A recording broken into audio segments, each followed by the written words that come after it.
Hello sir, I think you are all doing well. तो आप सभी बहुत अच्छे होंगे।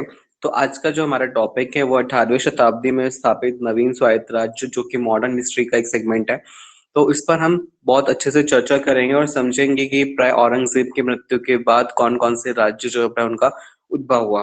तो चलिए देखते हैं। तो यंग माइंड ऑनलाइन का online classes for UPSC and MPPSC, जिसमें आपको complete syllabus, online weekly test, proper PDF, doubt solving sessions and direct interaction. अब आपको कहीं नहीं जाना, आप घर पे बैठे और अच्छे तरीके से क्लासेस को ज्वाइन कीजिए और अच्छे से पढ़िए। तो चलिए शुरू करते हैं। तो सबसे पहले हम बात करेंगे औरंगजेब की डेथ, यानी कि औरंगजेब की मृत्यु।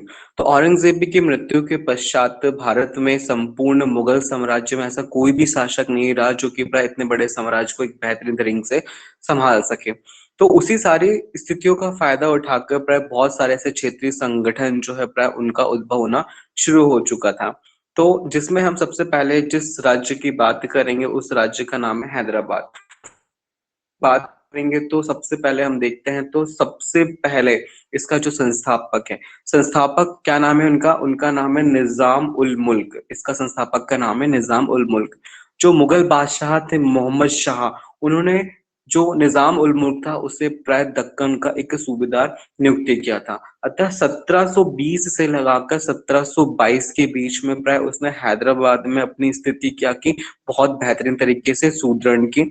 फिर इसके पश्चात 1724 में एक युद्ध हुआ जिसका नाम था सकूर खेड़ा का युद्ध। इस सकूर खेड़ा के युद्ध में जो निजाम उल मुल्क था उसने प्राय मुबारिज खां को क्या किया, पराजित किया।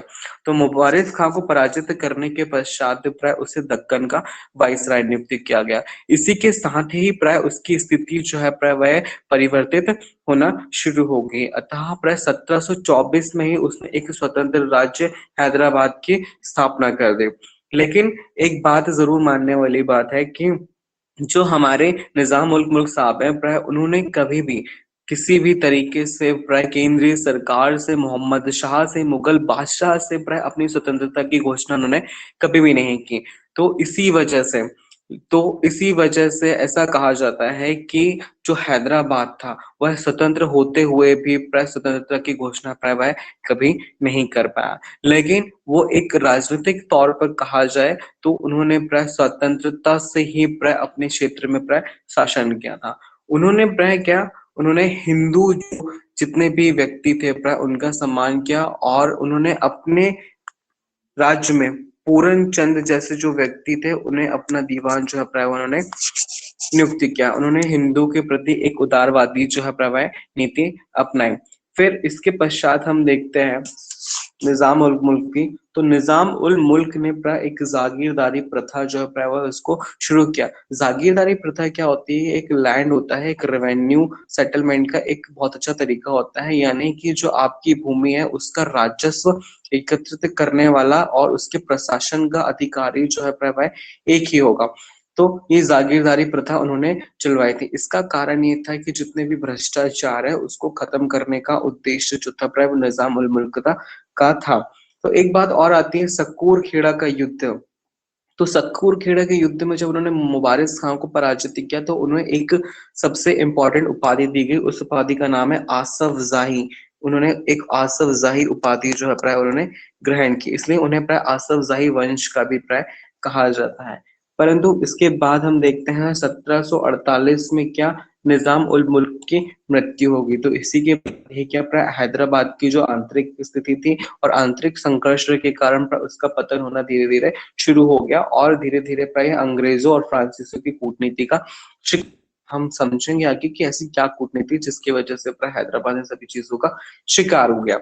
फिर हम इसके बाद हम बात करेंगे किसकी, बंगाल की बात करेंगे।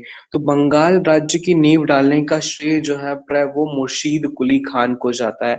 तो मुर्शीद कुली खान तो 1700 की बात है। तो इन 1700 में प्राय मुगल सम्राट औरंगजेब के द्वारा प्राय मुर्शीद कुली खान को क्या, बंगाल का दीवान नियुक्त किया गया था। क्या किया गया था? बंगाल का दीवान नियुक्त किया गया था।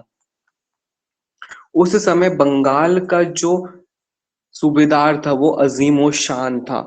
लेकिन वो हमेशा क्या होता था, वो हमेशा प्राय राज दरबार से संबंधित होने के कारण प्राय ज्यादातर प्राय दिल्ली में ही रहता था। अतः वास्तविक जो शक्ति थी वो प्राय मुर्शीद कुली खान के हाथों में ही थी। मुर्शीद कुली खान के द्वारा प्राय बंगाल को पूरी तरीके से प्रशासन जो है प्राय वो किया जाता था। तो इसी स्थिति का फायदा उठाकर फिर आगे जब स्थिति परिवर्तित होती है तो बंगाल में फर्रुखशियर जो कि मुगल सम्राट थे उस टाइम पे 1717 की बात है, उन्होंने मुर्शीद कुली खां को बंगाल का क्या सूबेदार नियुक्त कर दिया, जिसने आगे चलकर क्या मुगल साम्राज्य की कमजोर स्थिति का फायदा और उठाया और उसने अपने स्वतंत्र राज्य बंगाल जो है प्रभाव उसकी नींव उन्होंने रख दी। फिर मुर्शीद कुली खां के शासन के दौरान एकदम 3 विद्रोह हुए थे। उस 3 विद्रोह में राम राय, उदय नारायण और गुलाम मोहम्मद, ठीक है। जो पहला विद्रोह था इन तीनों के द्वारा किया गया था। जो पहला विद्रोह था राम राय, उदय नारायण और गुलाम मोहम्मद। और फिर इसके बाद दूसरा जो विद्रोह था वो सुजात खान ने, और तीसरा विद्रोह जो था वो नजात खान के द्वारा किया गया था। फिर इसके